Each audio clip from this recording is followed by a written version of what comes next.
One matter that is concerning me every time when I'm invited to preach or to say something, especially into the church settings, it is the assurance that the young people may be involved into that. I care if they are satisfied by a message or not. I remember when I was very young, 12, 13, 14, our parents were talking things and they said, they don't get it. But in my mind, I said, yes, I get it. They think that I'm superficial, but I'm not. So I have the same desire and the same hope that if not the structure of the presentation in itself, but at least the previous point, which was the music. If it matters to you, it matters to the master. So, guys, young guys, I hope that that song was long and great enough to supply for a whole sermon for you. So, I'm looking to the time, 11:35, and I think that will not be an abuse trying to claim again Cole's time from 2 weeks ago. As we go into the second sequence of the spiritual metamorphosis, after last week's presentation, I received diverse feedback from diverse people. Some people were interested in the next stages. Some asked me more information about the grapes in Michigan, about Mr. Trop. I have a friend of mine that expressed his desire. He said, make sure that next year when you are going there, you take me with you. So this place where I mentioned about where I met God. Every person who is born again, a believer, starts as a baby in Christ. So, as I mentioned last week, regardless if he's 6 years old or 60 years old, it's still a new Christian and needs to grow in the Lord. That concept was developed into what I call the stage of spiritual development, or like we titled, Spiritual Metamorphosis. And we're going to do a little review of the stages that we covered last week, and then move to the second half to see what's there. Thank you. Where's Lincoln? Where is Lincoln? It's not there. Thank you for the memory, the scripture reading. And in order to make it more relevant, I'd like to invite you again, first and the last verse of the sermon, to have a collective reading of that. This is the NIV translation, and I'd like to invite you to read again this one, that it's a base for our presentation. Ephesians 4, verses 15 and 16. Read with me. Instead, speaking the truth in love, we will in all things grow up. I don't hear you. Into him who is the head, that is Christ. From him the whole body, joined and held together by every supporting ligament, grows and builds itself up in love as each part does this work. Something true and less true about facts. Or facts about growth. I wanted to do a few things. You may want to turn this. Okay, that's good. That's good. So, the spiritual growth, we are talking here a spiritual growth. We do a parallelism between the child development and the Christ-like people, the Christians' development.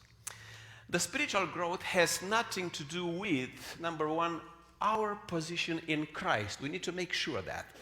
And I'll use some verses for that. He has delivered us from the domain of darkness and transferred us to the kingdom of his beloved Son. That's a proof for that. Or another verse, therefore, if anyone is in Christ, it is a new creation. The old things have passed away. Behold, all things have become new. 2 Corinthians 5:17. The second misconception about that, the spiritual growth has nothing to do with God's love. How is that? Do I need God's love to grow?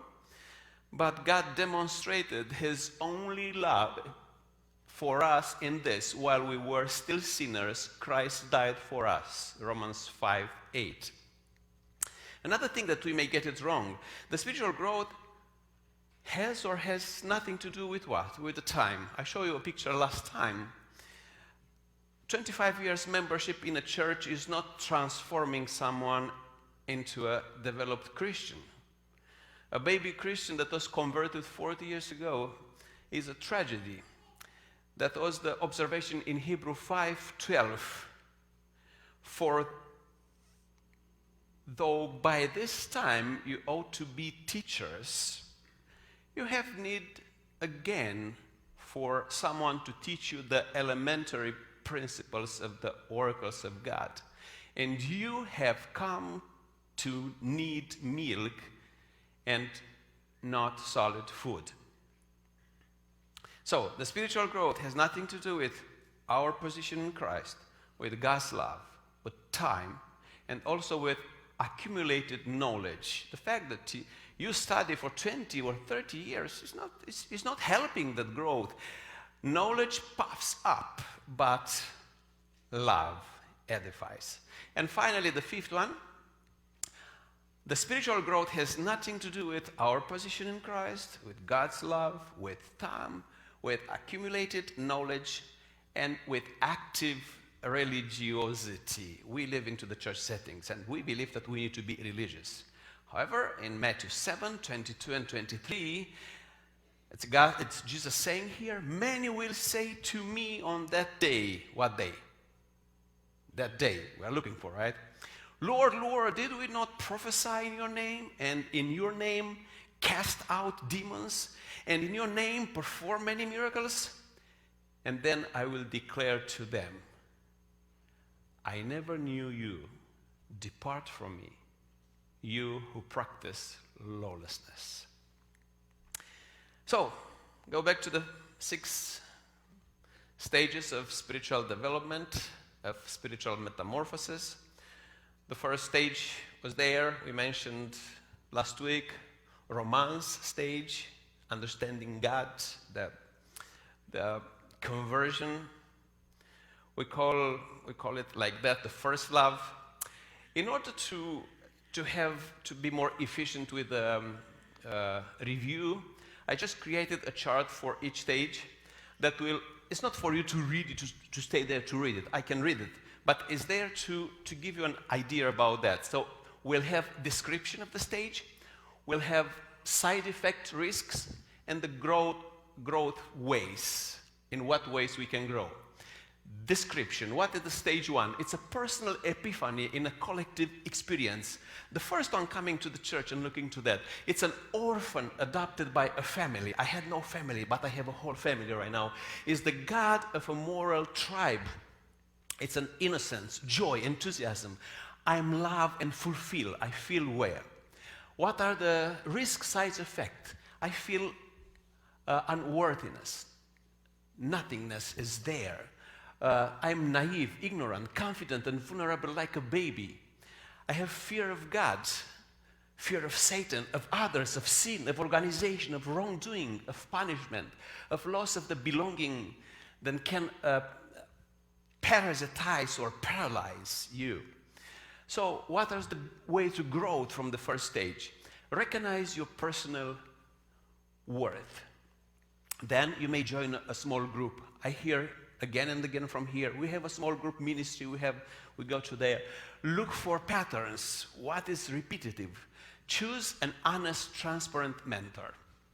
So, then we went to the second stage, which was the discipleship, learning and discipleship stage. We'll go for that pattern in the same way. Description, what is the second stage? It's how to be a disciple, the 12th disciple of Jesus. That is there. Eager to grow. I want it. I don't like where I am. I need to grow. The need for a mentor. Black and white thinking. It's not gray. I know it's yes or not. I'm a legalistic, conformist, inflexible. We have the whole truth. We contain it. No one has it. This is the level number 2. What are the side effects, risks for that? I can be deceived, abused, disappointed by both the system and the mentor. If I have the right mentor, it's a good thing. If I have a wrong mentor, I have David Koresh as a mentor, what's going on? So, practicing the rigidity of rules, you need to stay here. We need to have this line. You cannot cross the lines. And attracted by the holiness contest. What do I mean by that? If we supposed to be holy or holier than others, let's compete to each other. And you're looking for a better church. I don't know what's happening with our church, but it's not that desire, it's not that revival. I remember when I grew up as a child, it was different. Looking to transform your own church. Let's see what are the ways to grow. Admit the limits of the spiritual leader and mentor. It's a time when that is a fact. What I'm telling you right now is not a rule for you. You have the right to question me. You have the right to take whatever I say to you and go into your study, look into the Bible, and say, you are wrong on that. The fact that someone is in a position doesn't mean that the person is right. Could be whom? Could be the elder, sometimes the teacher from the Sabbath school. Can be a pastor, a doctor, can be a conference president. I'm not bringing here doubt to you, but we are told many times because the person is in her position, he or she is right. That's a time that we need to question everybody. Recognize your unique gifts and highlight and use them in a group in the community. Okay? The third stage, the stage of success. Let's do a review of that too. Description. You are appreciated, you are respected, promoted to a hierarchical administrative scale. I'm becoming a mentor. I'm the brother and the sister that know things. It reaches the top of the social religious pyramid. High level of confidence. Most of the people we have as leaders in our organization, we are at this level.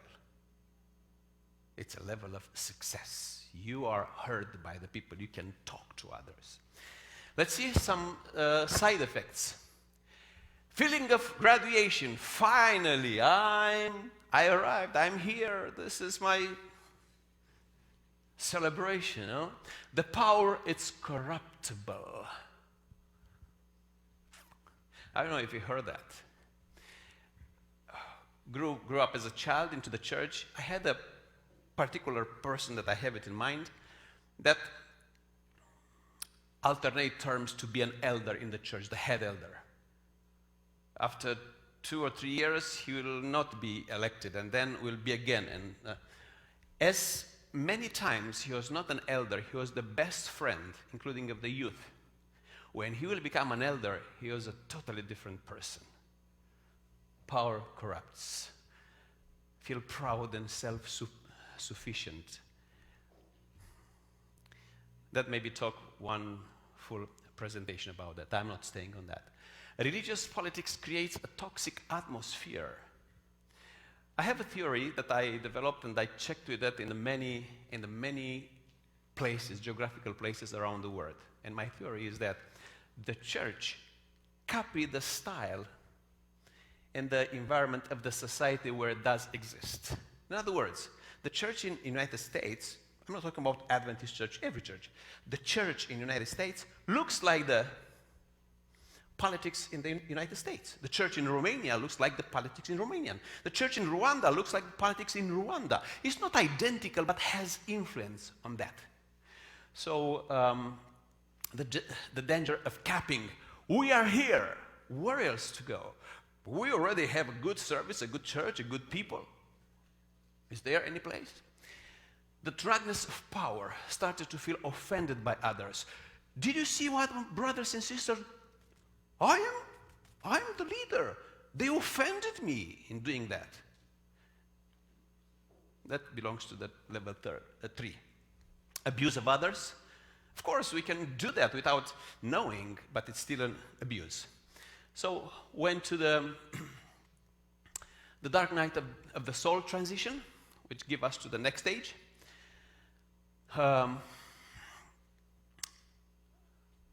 This frightening experience is not destructive, but a doubt that leads to greater faith because it strips away the refined selfishness that permeated the success stage without being aware of it.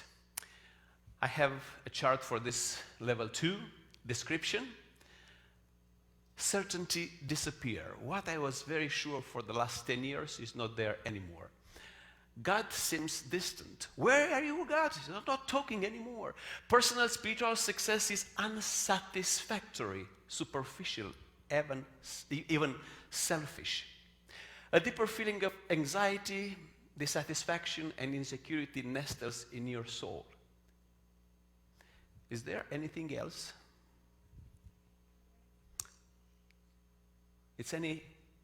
Is there someone else behind the church, behind religion? I'm not curious how many of you ever had this type of questions. But you may look into your journey and you may realize that at one time you are being challenged with this type of thinking. What would be the side effects?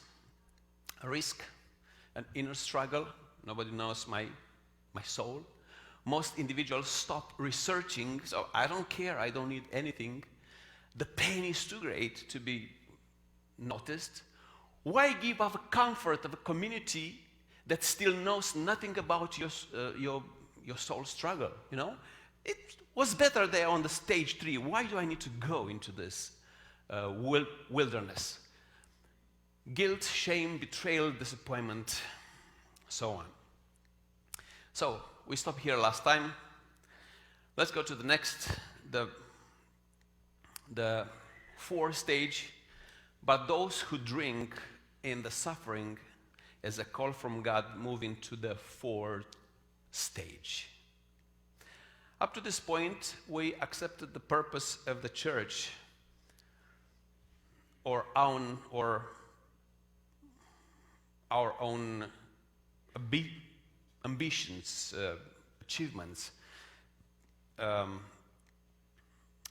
as a purpose of God. But this 3A, previously, the dark night of the soul, drive us to understand and embrace God's unique purpose for our lives.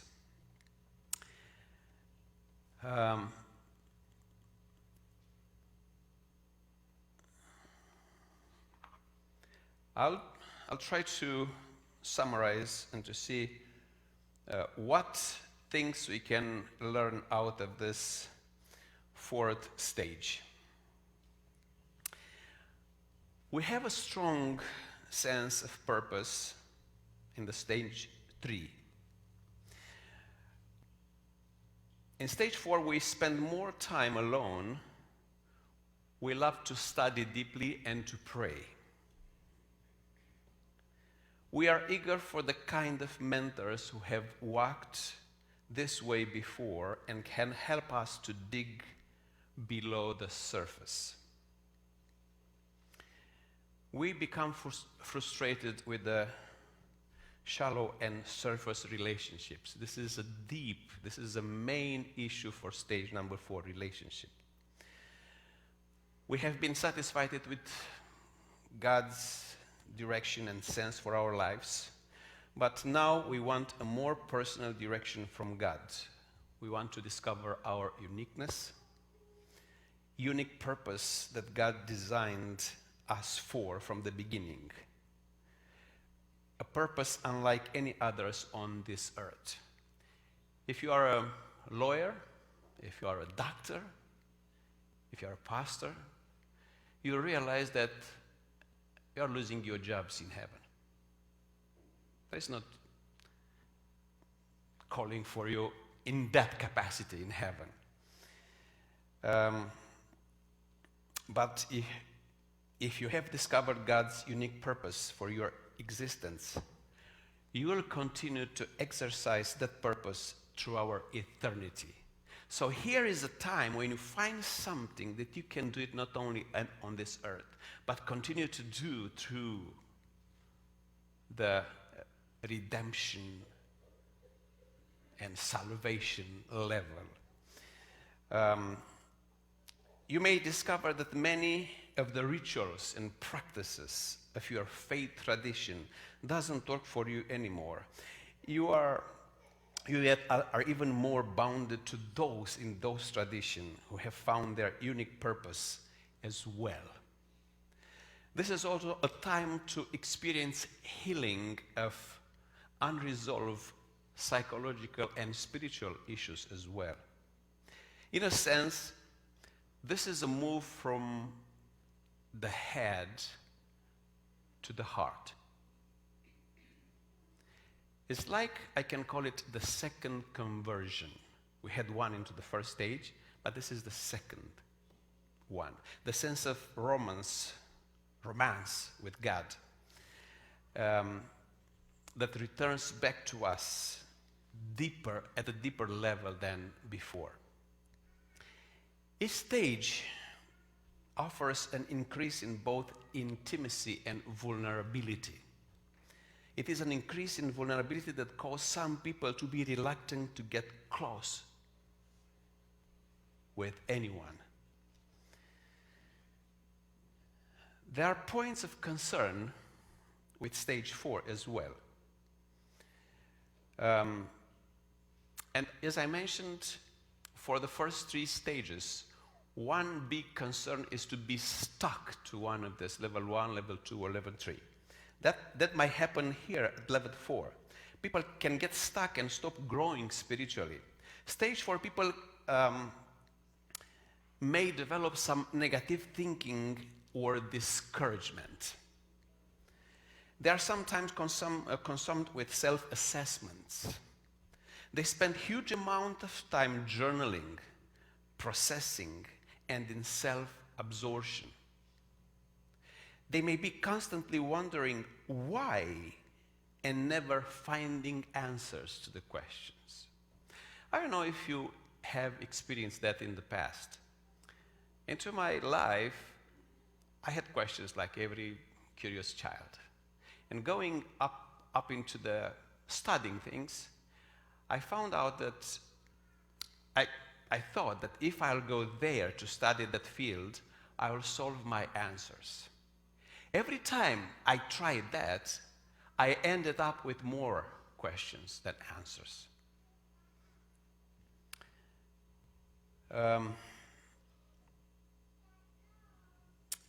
These people in stage 4, they may even enjoy the sense of spiritual ambiguity. This can drive their friends crazy, I'll tell you. You don't know anymore, you don't think anymore, you don't have any norms. Stage 4 is wonderful as a transition to a deeper walk with God, but it can be a miserable place to get stuck. How do you help people that are going to that level? What stage 4 people need is their mentors above all else to assure that they are accepted and affirmed.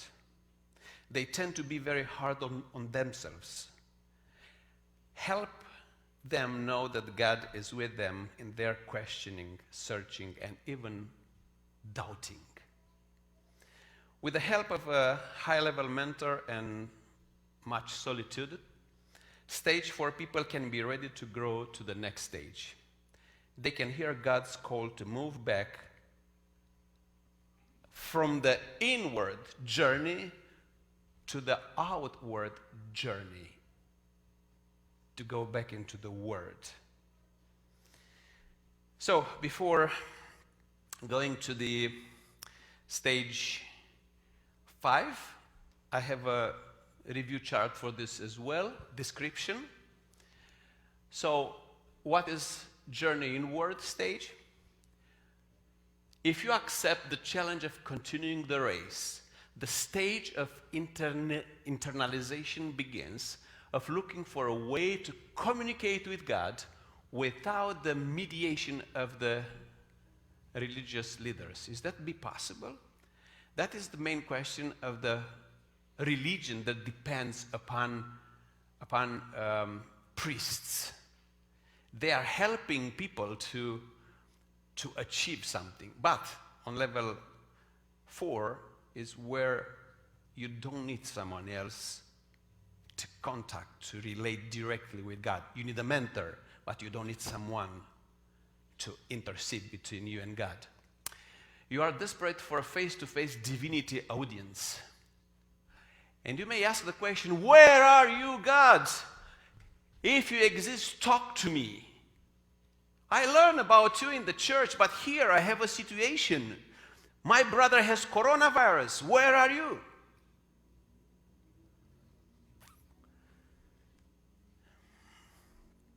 Side effects. At this point, the risk is that your brothers and sisters, your spiritual tribe, will not understand you, will not support you, will consider you non-conformist, apostate, heretical, fallen from the faith, sinful, worse than an outsider. So the problem is not from the people from outside, but the people inside. Look at him, look at her. She's creating trouble into our community. Don't expect to be understood, supported, or applauded. Few will join you. Many will leave you. There is no stage, microphone, script, role, or audience where you can talk about that. Let's see about ways to grow. If you survive public disgrace and lowliness, a second conversion follows. From joining the church as a religious institution to being attached to God as a person. From the fear of God to the love of God. I'd like you to retain that. Yes, the Bible said we need to fear God, but that fear of God is not like a trembling of the demons. They have a fear, and they fear God as well. From status of slaves, I just missed that word, to the status, to friend status. The faith passes from the cerebral level to the intimate of a personal level. And stage 4 has produced inner change. Now you go out to bring that change into the rest of the world. A transformed people can transform others as well. So, in the success stage, stage 3, I'm talking 2 stages back, you are driven by the need of your religious community, your family, your friends, and hidden voices from the past. But in stage 5, your motivation comes out of a direct call from God, not from anyone else. See the purpose, the motivation. Stage 5 spiritual literacy is a venture outside of self-interest. It is performed by the sake of others and with an eye to pleasing God and God alone. These people, it seems, another form of self-interest. 1 Timothy 2, verse 3 to 6. It's reflecting that. Stage 5 leaders work tirelessly for God only. They are comfortable to toil for the success of a community or an institution without getting any credit for positive changing into the organization. Their effort may have been instrumental to success, yet their work is often unnoticed. They're not waiting to be praised. This new perspective is grounded in the growth and healing that takes place in the stage 4 previously. Stage 5 leadership may not look at the different. If you do a picture, so they are the same people like you find in stage 3, the same people we will have in stage 5. But what is different? The motivation and the passion are more authentic. Those focus is less and less on one's success or reputation. Spiritual motivation at this stage comes from two things: the purpose of God and compassion for others. In the past, we were motivated by a sense of duty, but now we are motivated by God-given love for others. Stage 5 people will often change direction in life to a vocation of a smaller, humbler, riskier sometime, or newer. I'm thinking about, I'm reminding about Albert Schweitzer. You may read some books about his life. He was proficient in 3 areas. What are the areas? Help me. Albert Schweitzer. Do you know about him? Everybody heard about this guy? 1 person? 2? 3? He was an outstanding organ player, organist. He was a theologian, and he was a doctor.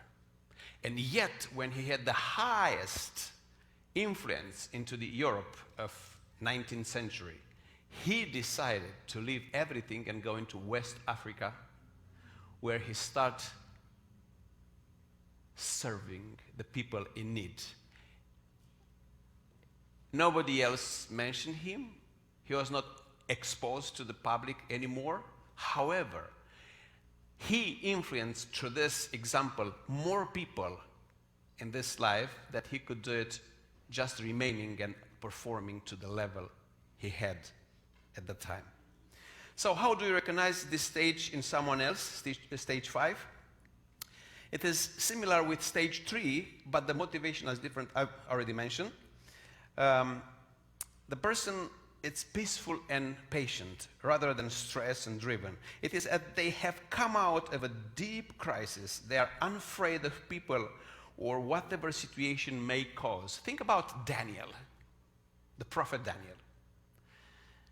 Daniel, after he came out from the lion's den, have a question. What king could do ever to him in order for him to be afraid? Something? Nothing.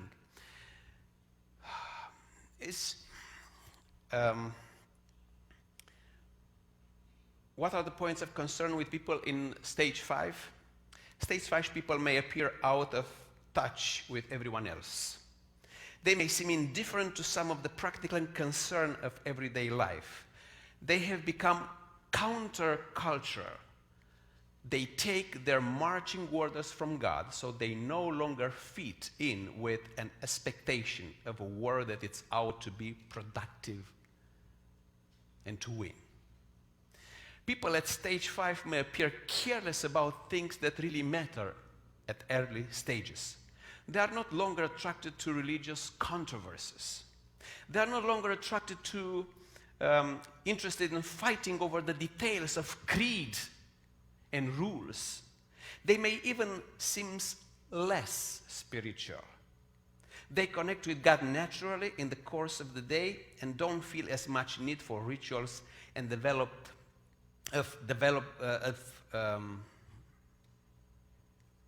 devotion and discipline.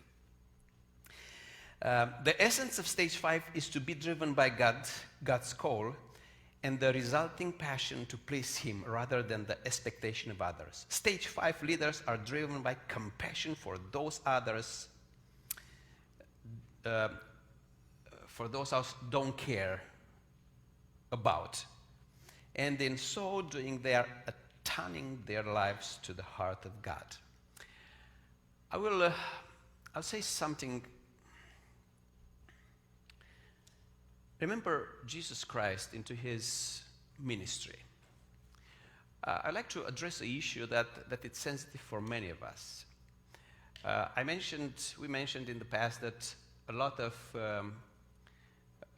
time we thought about the final events will bring us to a level where we'll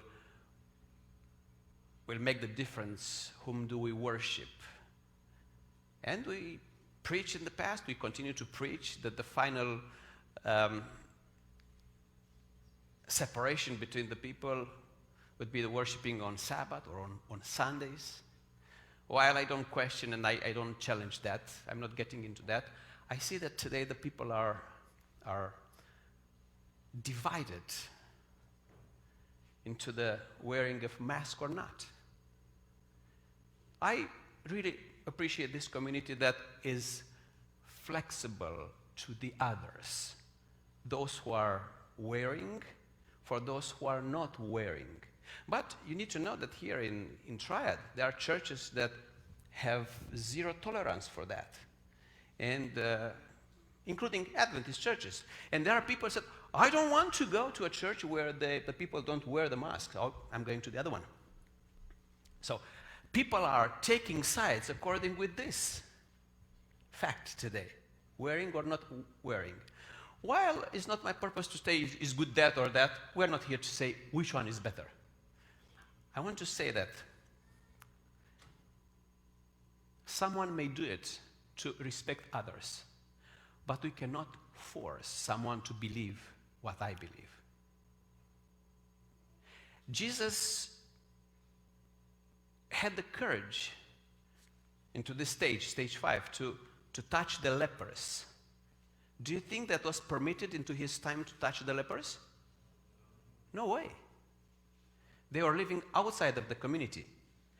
However, he was not afraid. His desire to minister for people and for God was higher than every personal fear. I'll go to the chart for number 5, description. You will pray, you will seek, and you will initiate a humble way to help anyone in a way that is as anonymous as possible, in which the left hand does not know what the right hand is doing. So this is the attitude. This week, I had one of friends that I grew up with. It's chaplain, the chaplain of St. Helen Hospital. You know what happened on the West Coast, right? California. So he was evacuated Monday morning, 3 a.m., friend of mine. And then he called me, then said, we are out, we don't know what happens. We're talking the next day, during the day, about 2-3 in the afternoon, said, I heard that our house burned all the way to the ground. Said, did you have something? Yes, I said, I didn't have to take anything. We have our clothes, our phones, and that's it. So then on the evening, on the night, we talked to some of our friends and said, we need to help him. We grew up with. We need to help him with something. And I had a professor in California. He called me and said, can you help me with something? What? Help me with, I wanted to send him some money, but Venmo will not allow me to send more than $1,000. But if I send you some money to you, you can send it to him. And I said, okay, I'll let him know that comes from you. No. Don't do that. Why? I don't want him that where the money are coming. So he sent me some money. I sent the guy the money, the friend the money, and he called me and said, I'm speechless. Because we're a good amount of money. I'm speechless. Yeah, you are, but you are talking. Yeah, that happened two hours ago, but in 2 hours I start to speak again. And he said, what's going on? He said, I didn't expect that to help even from you. And said, but I had in mind what the person asked me. Tell him where the money are coming. I didn't want to take credit coming from me. So, take it from the God. Take it as a gift from God. Yeah, but take it and no comment. I have something to do. Have a good day. So just put there. So at this stage, some people don't want to be, there's no other leader but God himself and no other reward than the inner joy of the work well done. You will find the purpose of your life and your unique calling as the way to serve others with your natural gifts. Let's see some risks. There is no statistics, no reports, no promotion, no official membership, no baptism, no financial success, no public recognition or social validation. What does it mean? I know the desire we have, and I'm talking right now with Pastor Israel. I did that for the last 20, when I came here, 20 years past. And I wanted to have a good report to the conference. This year I had 20 baptisms. And the conference will say, whoever has the highest baptist numbers will give them some new Bible, Andrew's Bibles in leather. But at this stage, that doesn't count. How many you did it? It's the quality. It's above the quantity. Maybe disapproval or exclusion. And here it's very hard to find a mentor. Why? Because in order to have a mentor, you need to have one from the 6th stage. But there are not many people, only few. If you are there and you find a mentor, keep it. Don't waste it. Don't push it away. Keep it. Growth, ways to grow. Serve people because they are your brothers and sisters, all created in the image of God. Seek inner peace and balance. Pursue personal integrity. Be willing to make the ultimate sacrifice. And finally, we are going to the last stage. One would think that the closer you come to God, the more you are in tune with His will and His ways. The more you'll be appreciated by your family, by your brothers and sisters from the church, from the board, by the religious institution. You may receive a letter from the president of the church or of the, I like your brother, sister doing that. But the opposition is often of this case. The second dark of the night of the soul is the discovery that the closer you walk with God, the more out of step you seem to be with your tribe of faith, put it in that way. The second dark night of the soul is the discovery that the closer you walk with God, you are not understood by others. As the approval of God becomes deeper, the disapproval of others becomes a burden that you have to carry. It has been said of Jesus that he was neither elated by the applause, not downcast by censor. At stage 5, the pain of rejection is still felt and often precipitates a second dark of the soul.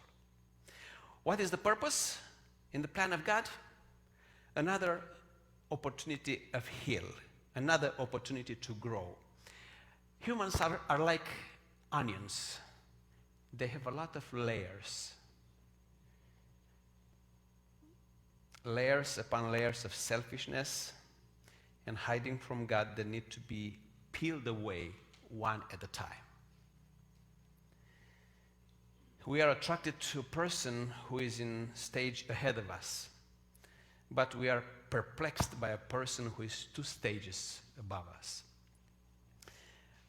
If you are 3 stages above someone, they will not praise you, they just will kill you. That was the situation of Jesus Christ. Into his society, he was at least 3 stages above others, the crowds, the Romans, the Jewish. This one is a great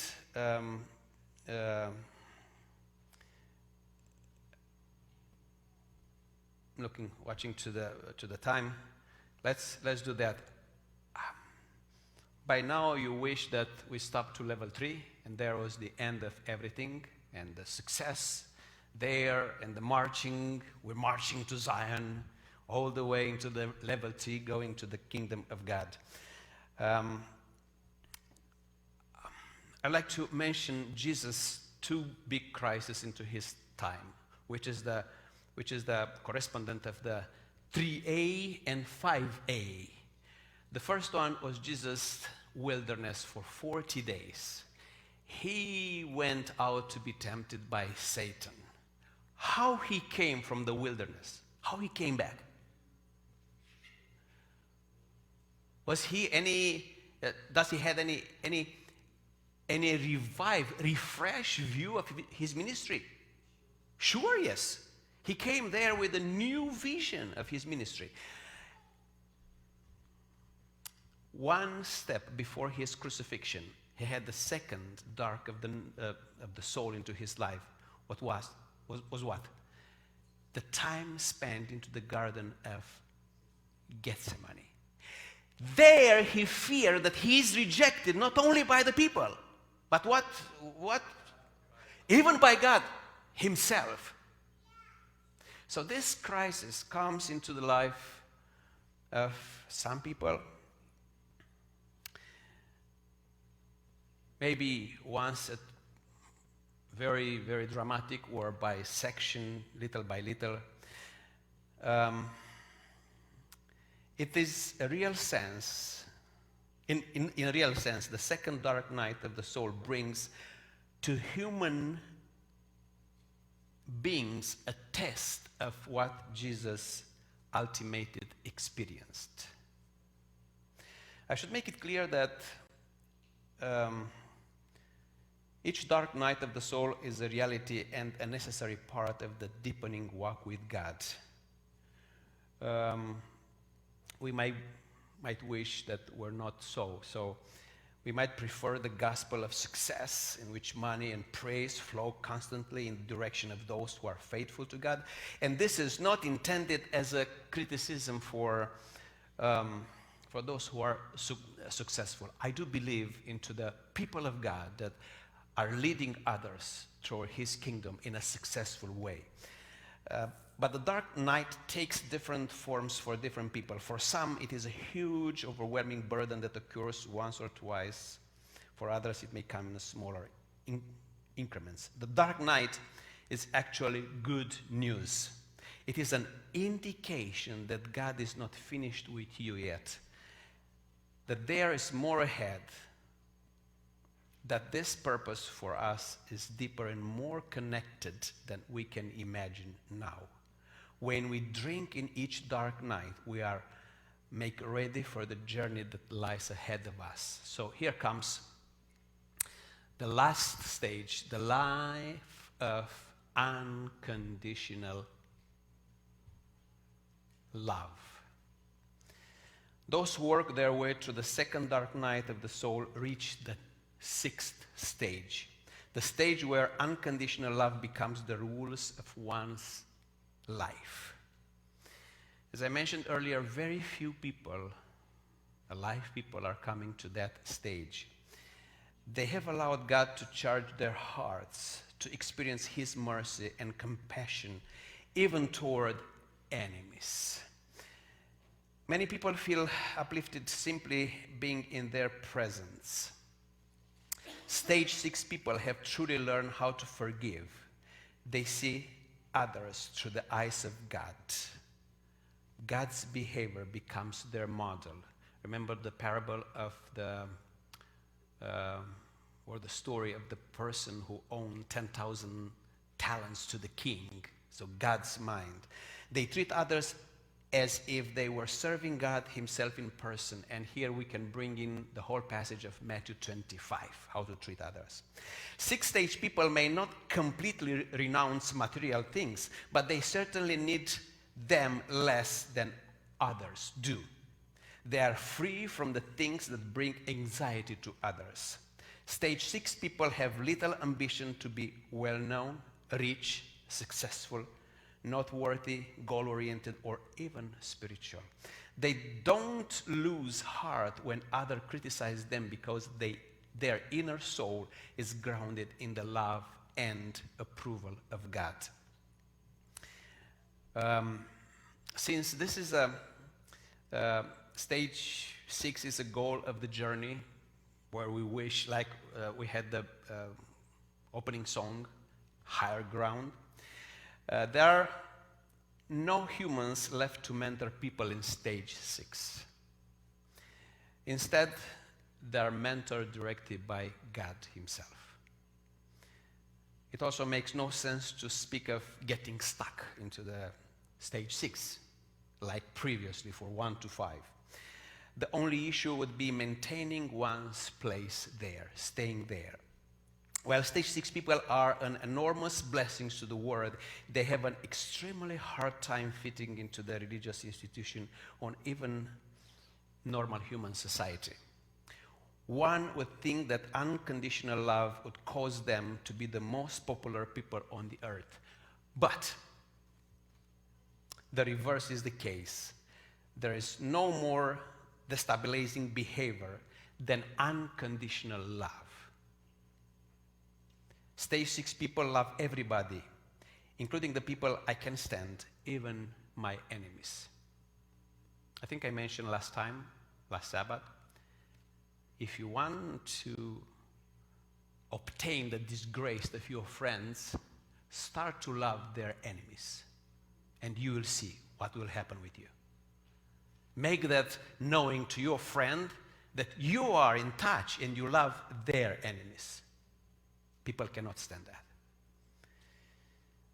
That's one thing that I will not allow you to do, is to love my enemy. In fact, enemies have been known to reconcile with each other in order to do away with someone who loves everybody. That's what happened to Jesus.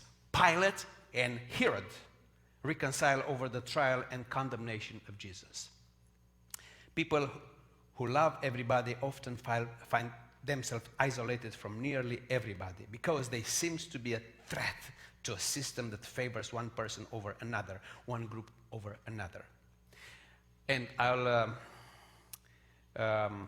say not too many things, but the Sermon of the on the Mountain, Matthew chapter 5 to 7. There are 3 chapters involved there. Is for stage 6 people.